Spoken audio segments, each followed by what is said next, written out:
Ito na guys, nabuo na natin yung ating ball body. Ngayon, ang problema natin, ito, yung nakaraang video, ito yung papalitan natin, yung sinabi kong papalitan. Kasi, ang connector niya dito, hindi gumagana. Galing dito sa kanya, PCM. Yun. Ngayon, pinalitan natin siya guys ng bagong PCM. Ito yung luma. Nag-order tayo ng brand new. Yan, kaya unbox natin. Unbox natin ang ating brand new na PCM. Ito yung ating brand new PCM guys. Ayan. Ayan na po. Wala pang oil.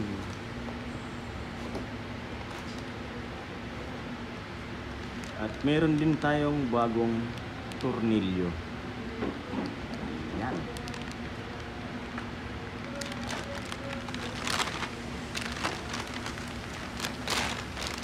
Ito na po yung kanyang bago. Okay.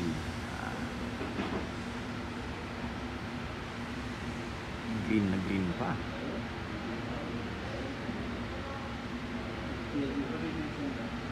Yan.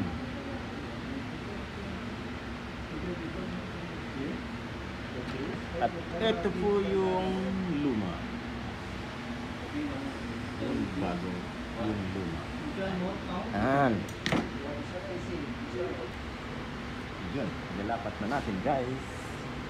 At atin na siyang bubuhin at paandarin.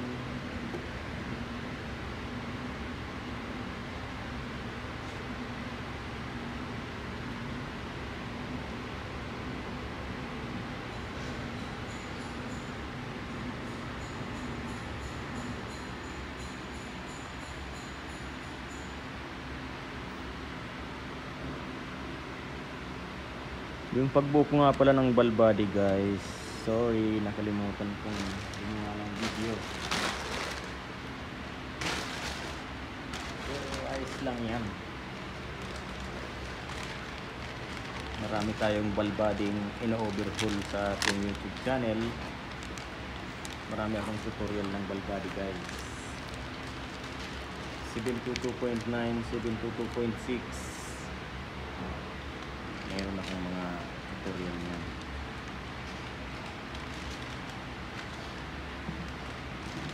Ang ganda pa pag brand new talaga.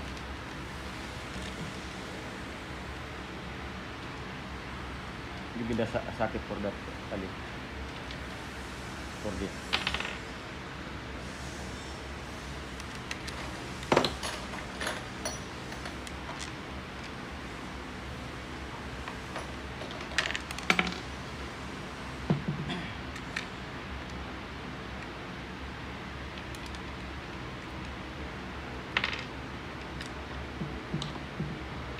Ay, nakalimutan ko guys.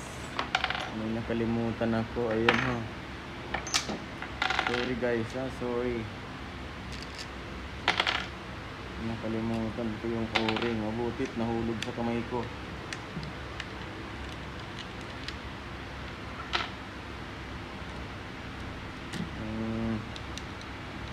Nakalimutan ko talaga. Naisip ko kasi akala ko yung luma. Ayan ah. Dito yan guys sa clutch oil pressure switch. Dito siya nakakabit guys. Ayan. Ayan.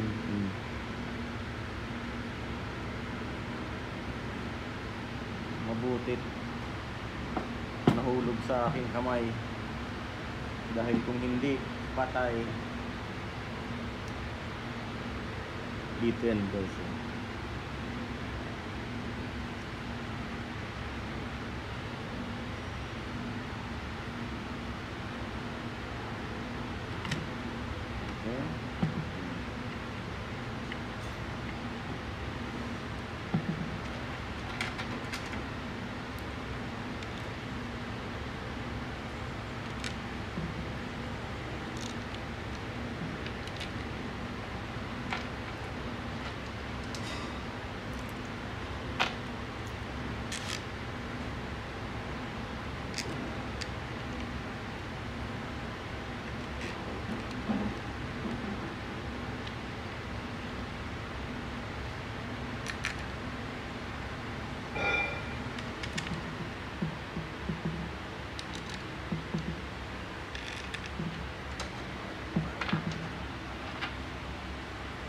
Mahirap din guys yung ano,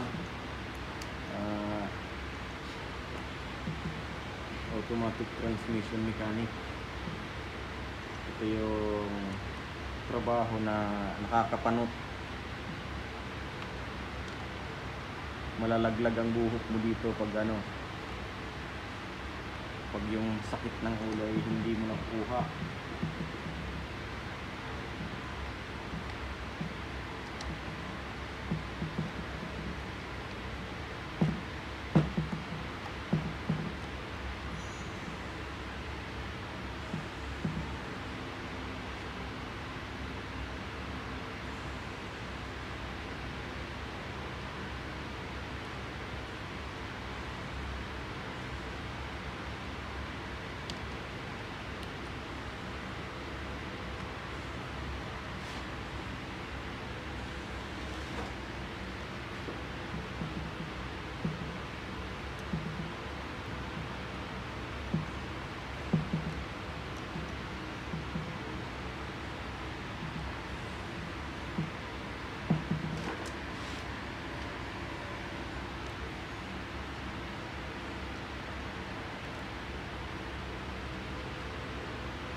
Ito guys, dinamo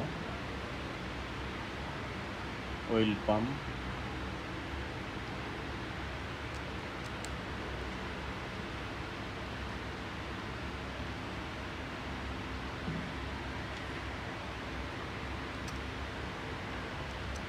Galing ng Mercedes, ano, may dinamo pang nakakabit sa kanyang valve body. Come here, Ali.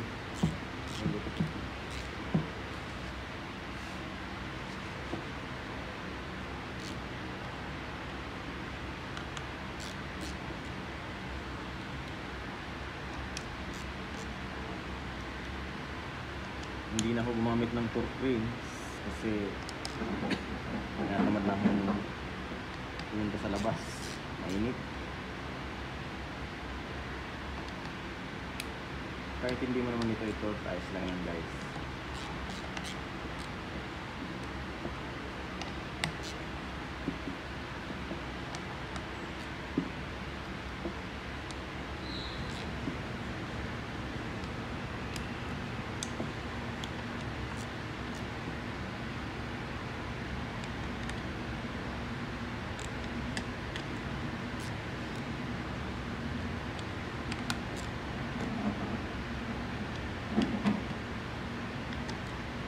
Okay. Double check.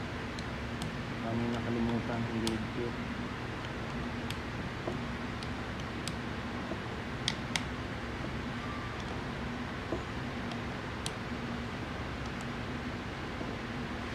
Ayan.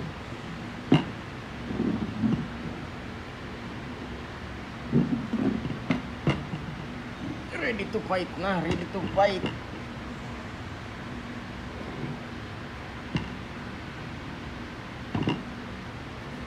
Give me the old one. Yan. Ito yung lumang PCM natin guys. Ha?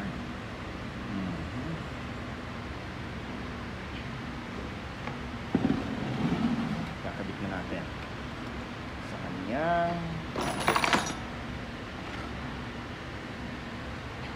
transmission.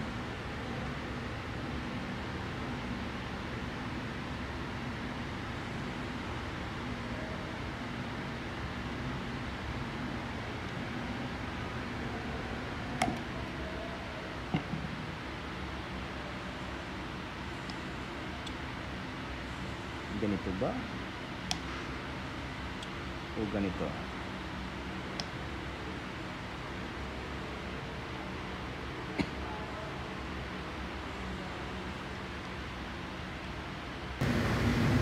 Ito na siya guys, ipapasok na natin.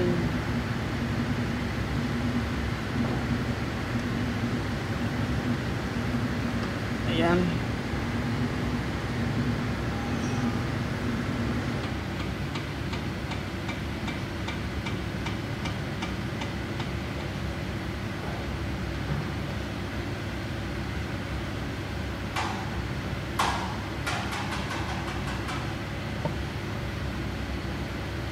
Okay.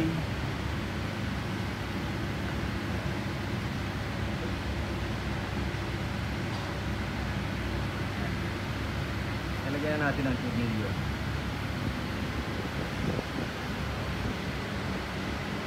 Guys, susubukan na natin paandarin yung ating pinalitan ng TCM. Pagpapalit nga pala kayo ng TCM guys, kailangan parehas yung number para hindi na kayo mag-program. Subukan natin. Ayun. Pumuputik siya, nakaparking. Pagka hindi yan nakaprogram, pag iba yung number ng TCM nyo, ganyan siya. Hindi siya nag-highlight. Ngayon, napandar natin. Ayan, umaandar na. Umaandar na siya guys. Okay, mamaya patatakbuhin natin yung ating Mercedes-Benz na pinalitan ng TCM. Guys, malinis yung ating computer. Lahat, wala siyang error. Ngayon, subukan natin i-reverse. Ayan, nag-i-stuck na siya sa reverse. Nakabukas kasi yung pinto, kaya ganyan siya. Drive, parking, drive, neutral, reverse. Dati guys, kapag na ganyan ka, no, naka-parking, pag ni-reverse mo, pupunta siya yan sa neutral. Gumaganyan siya, automatic. Pag nag-drive ka naman, babalik yun sa neutral. Babalik siya ng ganyan, automatic. Ayan. Ngayon, kukumplituhan na natin guys. Kakarbit na natin. Alisin na natin to kasi nag-ano tayo nag-encode. Ayan. Alisin na natin yan. Tapos kukubera na natin lahat. Ayan. Ayan, ito lang guys. Tatakbuhin na natin.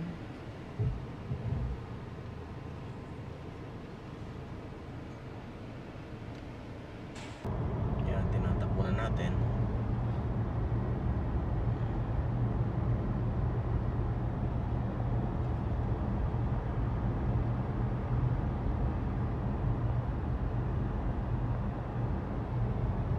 Kalsada. Meron nga pala tayong isusunod dito, Mercedes-Benz din. Ang problema din TCM. Pero iba ang trouble code niya. Papakita natin yun. Ang paggawa din ng TCM na yun. Color puti siyang Mercedes-Benz.